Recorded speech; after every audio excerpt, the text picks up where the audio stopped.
Are you ready for what could be the most dangerous winter storm in a decade? A massive weather system is assembling over the western United States right now, and what it's about to do will shock you. This isn't just another winter storm. This is a multi-day catastrophic event impacting over 70 million Americans. It starts in less than 72 hours. By the end of this video, you will know exactly when this storm hits your area, how much ice and snow to expect, and the 3 critical things you must do in the next 48 hours. Stick with me to minute 5 for the bizarre atmospheric phenomenon making this storm unusually dangerous. It involves a Baja low and dual cold air source that rarely happens. When it does, the results are catastrophic. Let's dive into the data because the numbers don't lie. As of this morning's latest model runs, we re-looking at snowfall accumulations of 12 to 18 inches across Oklahoma. That's not a typo. Oklahoma. The same state that just had temperatures in the 60s and 70s last week. But snow isn't even the worst part. The real danger zone spans from North Texas through Arkansas, Louisiana, Mississippi, Tennessee, Georgia, and the Carolinas. These areas are facing something far more dangerous than snow. Ice. Specifically, freezing rain accumulations of 1/4 to 1/2 inch. Now, you might be thinking, how bad can a 1/2 inch of ice really be? Here is your answer. 1/4 inch of ice can snap power lines. 1/2 inch can bring down entire trees and cause widespread power outages lasting days, even weeks. We talking about ice accumulations that could double that in some areas. The European model, which has been incredibly accurate this season, shows this storm beginning Friday afternoon. Light snow breaks out across Oklahoma. Along the Red River, the first signs of a wintry mix appear. Arkansas starts seeing a combination of snow and freezing rain. But watch what happens next. This is where it gets really interesting. By Friday night into early Saturday morning, Dallas-Fort Worth area gets hit. An ice storm develops across the Metroplex, extending west and east. Southern Arkansas faces a major ice event. Northern Louisiana, same story. Western Mississippi, buckle up. On the northern edge of this system, we talking about good old-fashioned snow. And not the wet, heavy kind.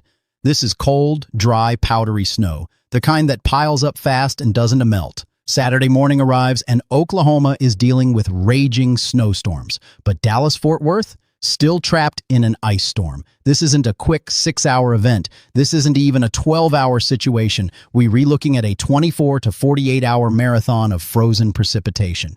Here's something most weather reports want to tell you. This storm has what we call staying power. Just when you think it's moving out, it reloads. A secondary surge of moisture moves in Saturday night into Sunday, and the whole system ramps up again. Think about that for a second. You might lose power on Friday night, and you might not get it back until Monday or Tuesday, in January. With temperatures in the teens and 20s, Memphis sits right on the boundary line, the worst possible position. One side could see snow, the other freezing rain. Neighborhoods 3 miles apart could have completely different experiences. Little Rock. Models show pure snow on some runs, ice on others. If you live in these boundary areas, prepare for worst case. Now let's talk about what's happening in the atmosphere because this is where it gets fascinating. And this is that promised revelation at minute 5. We have not one but 2 separate cold air sources working together. Think of it like a pincer movement in military strategy. One blast of Arctic air is diving down from central Canada. Another cold air mass is positioned over Atlantic Canada, funneling shallow, frigid air down the eastern seaboard. Meanwhile, out in Baja California, there's a low-pressure system. This Baja low is absolutely loaded with moisture, Pacific moisture, and it's about to get swept up by a massive trough and carried directly into that Arctic air. Here's why this matters. At the surface, we have temperatures in the teens and 20s, brutally cold.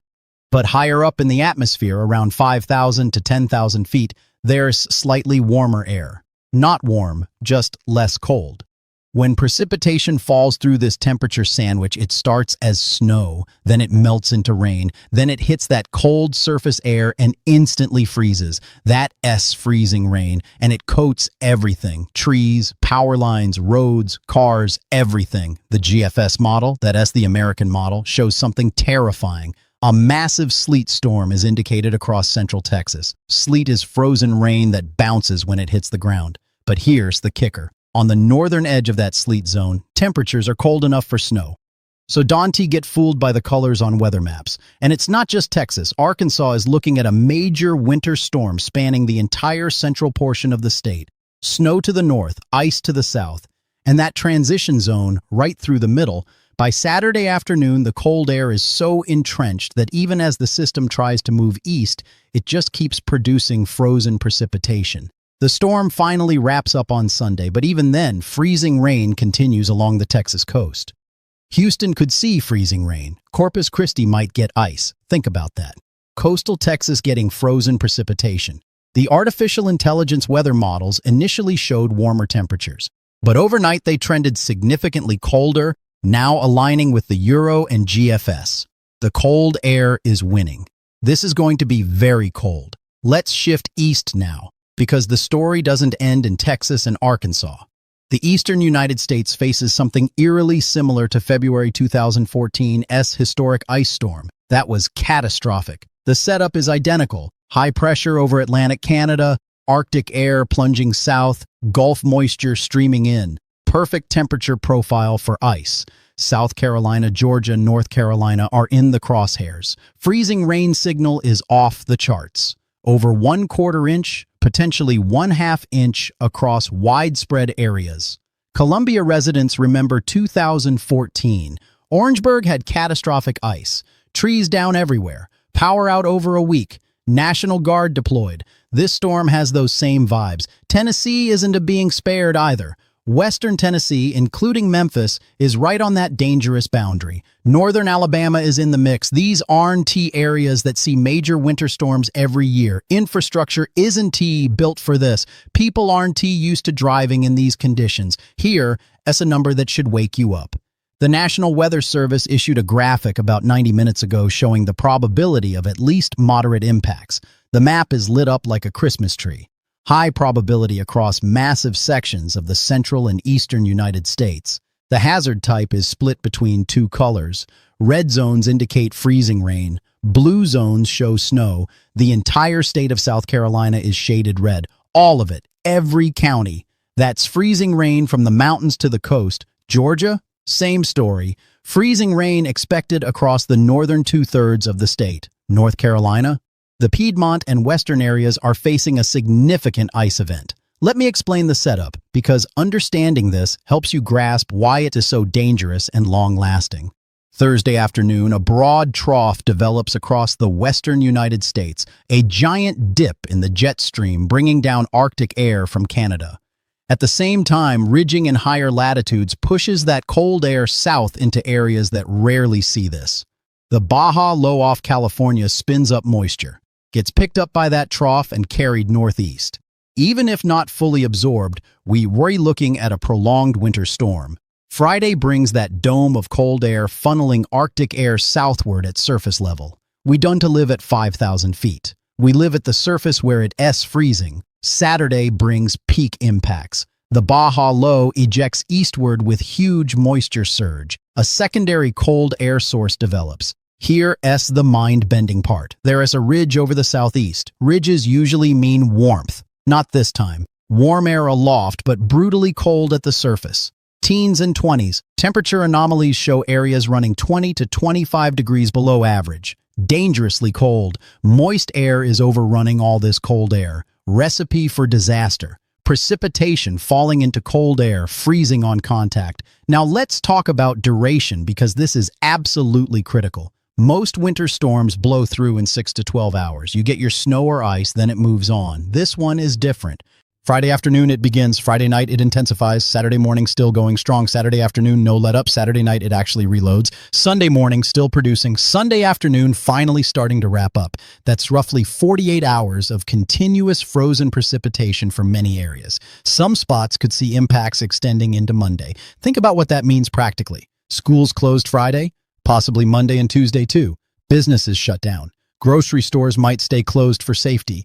Emergency services limited. Hospitals struggling with staff getting to work, and power outages. When you get 1/2 inch of ice on power lines, they snap. On tree branches, they break and fall on lines. Over hundreds of miles, cascading power failures. 2014 taught us this. Some areas without power 7 to 10 days. In January, overnight temperatures in the teens, people abandoning cars on highways. Interstates became parking lots. This storm is tracking to be similar or potentially worse in some areas. Here's what you need to do right now, today, before Friday arrives. First, get your supplies. Water. Lots of water. 1 gallon per person per day. Plan for at least 5 days.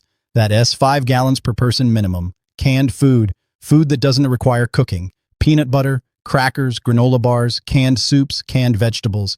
Battery-powered radio, multiple flashlights, extra batteries in various sizes, first aid kit with bandages, pain relievers, prescription medications, Dawn tea, forget about your pets, pet food, extra water for them, medications they need. Second, prepare your home. Charge everything to 100% right now. Phones, laptops, tablets, battery banks, portable chargers, all of it. Fill your bathtub with water, not for drinking, for flushing toilets when power goes out and well pumps stop working. Store drinking water separately in clean containers. Locate your candles and matches. Find those extra blankets and comforters from the closet. Layer clothing instead of cranking heat. If you have sleeping bags, pull them out. Know where your manual can opener is if you have canned food. Check your smoke detectors and carbon monoxide detectors. Make sure they have fresh batteries. This is critical when people start using alternative heating sources. Third, prepare your vehicles. Full tank of gas right now.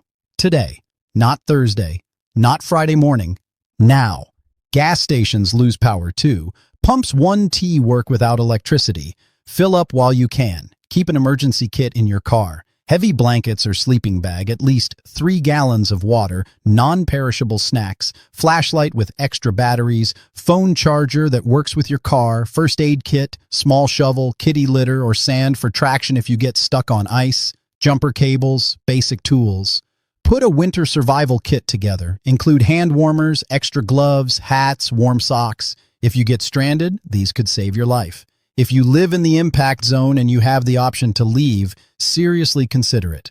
This isn't about being alarmist. This is about being smart. If you can visit family or friends outside the impact area for the weekend, that might be your best move.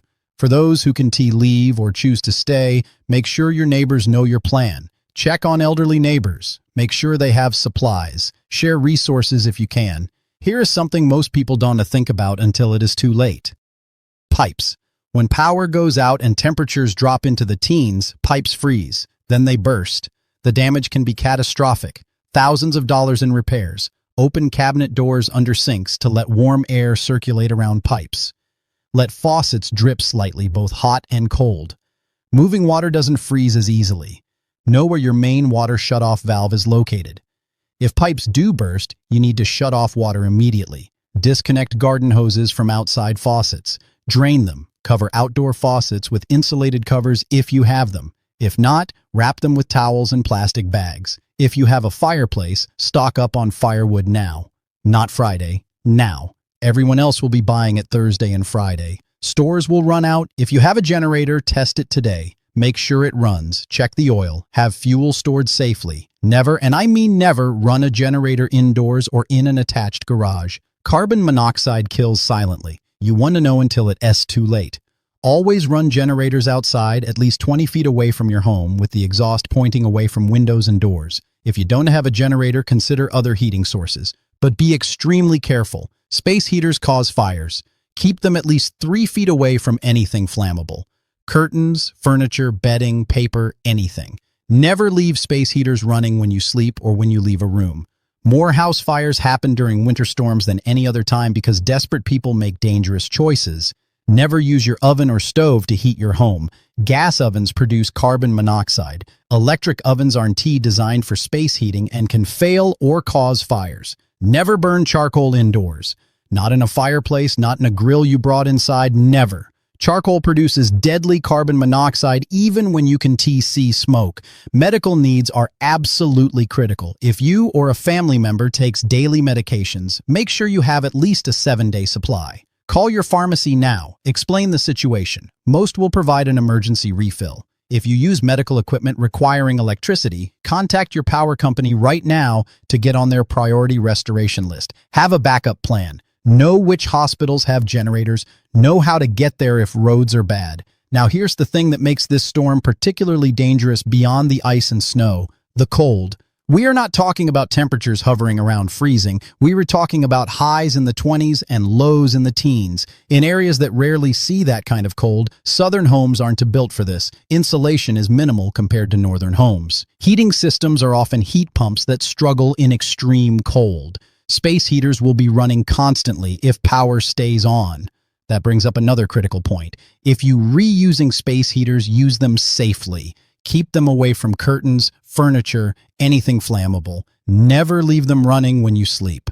More house fires happen during winter storms because people are desperate for heat and make dangerous choices. Road conditions will be absolutely treacherous. Black ice is the invisible killer. It looks like wet pavement. You can see it until you re-sliding on it. Bridges freeze first because cold air hits them from above and below, then overpasses, then shaded areas under trees, then everything else. If you absolutely must drive during this storm, and I strongly recommend you don T, here's what you need to know. Slow down dramatically. I am talking 20 to 30 miles per hour on highways that you normally drive 60 on. Give yourself triple the normal following distance. On ice, it can take 10 times longer to stop than on dry pavement. Brake early and gently. Slamming brakes on ice guarantees you will slide. If you start to slide, don T panic and don T slam the brakes. That makes it worse. Ease off the gas. Turn the steering wheel in the direction you want the front of the car to go. Don T overcorrect. Small, gentle movements. If you have anti-lock brakes, press firmly and hold. Let the ABS do its job. You'll feel pulsing under your foot. That's normal. Don T pump the brakes. On older cars without ABS, pump gently. Avoid cruise control completely. You need total control of your speed at all times. Increase following distance even more on hills and curves. These are where most accidents happen, but here's the real advice. The advice that could save your life. Don T drive. Period. Unless it's an absolute life or death emergency, stay home. Your job isn't worth dying for. That errand can wait. That appointment can be rescheduled. Emergency responders can help you if they can reach you. And in a major ice storm covering hundreds of miles, they can reach you quickly. Fire trucks slide on ice too. Ambulances get stuck. Police cars are just as vulnerable. Every county, every city will be overwhelmed with emergencies simultaneously. You might wait hours for help. In teens-degree weather. That is how people die. Remember, this storm impacts a massive area. Emergency services will be overwhelmed. Every county, every city in the impact zone will be dealing with the same crisis simultaneously. Resources will be stretched thin. Let us talk specific cities. Dallas-Fort Worth, 7 million people, prolonged ice event. Freezing rain Friday night through Sunday, 1/4 to 1/2 inch accumulations, widespread outages likely. Oklahoma City, 8 to 14 inches of snow possible. Little Rock, boundary line, heavy snow north, ice south. Memphis, same boundary situation, plan for both. Jackson, Mississippi, ice storm likely. Birmingham, northern suburbs face significant ice. Atlanta, northern suburbs in danger zone. Metro infrastructure struggles with minor winter weather. This one to be minor. Greenville and Columbia, South Carolina, ice storms likely. 2014 repeating. Charlotte, models show significant ice. Behind the scenes, emergency management is activating. National Guard briefed. Utilities pre-positioning crews from other states. Salt inventoried, plows serviced, shelters identified, but crews can pre-position in the impact zone or they'll get stuck. They stage just outside, ready to move in when conditions allow. First 12 to 24 hours after the storm, you are on your own. Historical context matters. February 2014 caused over $1 billion damage across Georgia and South Carolina alone. Trees down for months. Power restoration took over a week with crews from across the country. This storm tracks similar or worse in some areas. This setup with dual cold air sources and Baja Low only happens a few times per decade. When it does, we get storms people remember for years. The Arctic air from Canada plus Atlantic Canada cold air damming creates a shallow layer of dense cold air nearly impossible to dislodge. Even after the main storm moves out, cold air lingers. Temperatures might not get above freezing for days. Some might think, we've heard storm hype before. Here's the truth. Meteorology has advanced tremendously. Model accuracy is remarkably good at 3 to 5 days. We re-inside that window now. When multiple models from different countries show the same solution, that is a strong signal. European, American GFS, even AI models are aligned. That rarely happens unless something significant is coming. The National Weather Service doesn't issue high-probability graphics casually. What we done to know yet? Exact ice amounts in specific locations. Precise position of the rain-snow ice line. Whether cities end up just north or south of worst impacts. The difference between 6 inches of snow and 1/2 inch of ice is massive. 6 inches is manageable. 1/2 inch of ice is catastrophic.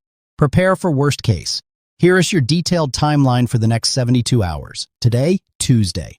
This is your preparation day. Get your supplies now while stores are stocked and not crowded. Make your plans. Have family discussions. Where will everyone be when the storm hits? How will you communicate if power and cell towers go down? Charge all your devices, fill your gas tank, stock your pantry, check on elderly relatives and neighbors. Wednesday, this is your finalization day.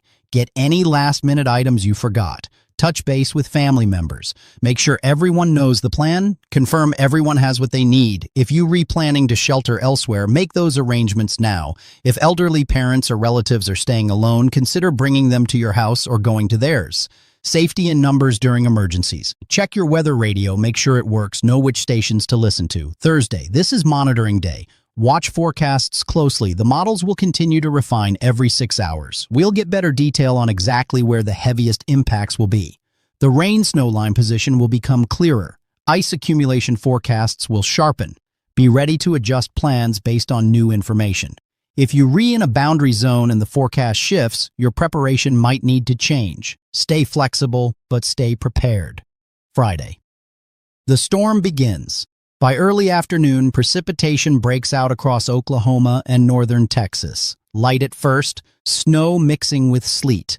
By late afternoon and evening, it intensifies rapidly.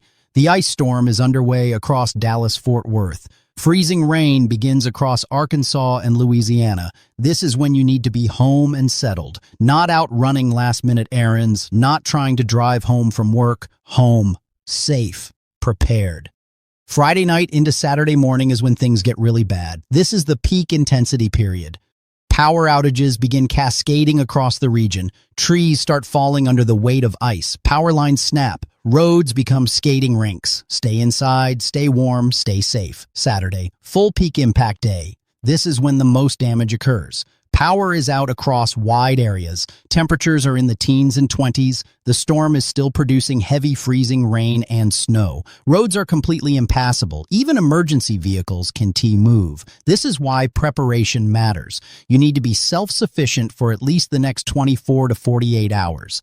Saturday night, the storm starts its second act. That secondary surge of moisture reloads the system. Just when you think it might be ending, it ramps back up. More freezing rain, more ice accumulation. This extended duration is what makes this storm so dangerous. Sunday, the storm finally starts wrapping up.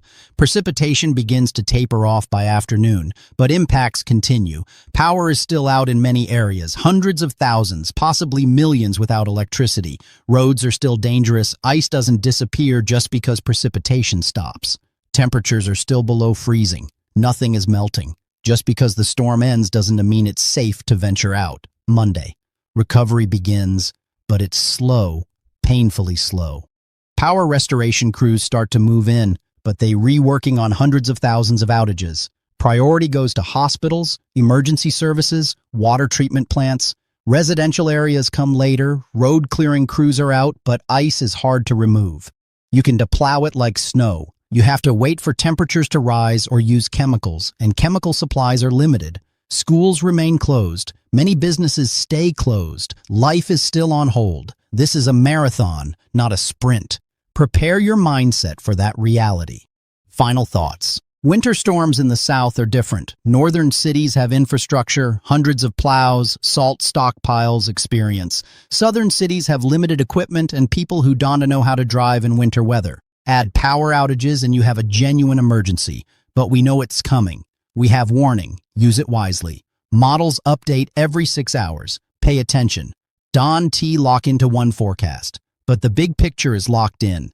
Major winter storm coming. Ice and snow across vast area. Dangerous conditions. Significant impacts. This storm is dangerous. It will cause problems. But if you prepare properly, you'll get through it. Don't panic. Don't rush stores at last minute. Do it now calmly. Check on elderly neighbors. Stay informed but don't obsess. Check forecasts twice daily. Stay safe. Don't take unnecessary risks. Your family needs you. This will pass. Sun will come out. Temperatures will rise. Ice will melt. Power will restore. Life will return to normal, but we have to get through this first, and we will. You now know more than 95% of people. You understand the setup, timing, dangers. Use this information. Share it with family and friends. When storms like this hit, communities come together. Neighbors help neighbors. That's the silver lining. There will be updates every 6 to 12 hours. Keep checking National Weather Service, local emergency management, trusted meteorologists, not social media rumors. When power goes out, remember, this is temporary. You prepared, you re-ready. That is everything you need to know. Massive winter storm Friday through Sunday, ice and snow from Texas to Carolinas. Millions affected, potentially historic impacts. Take action, prepare, stay safe. And after this passes, there's another system to watch. Winter isn't done. But that's for another time. Focus on this immediate threat beginning in 72 hours. Stay safe, stay warm, and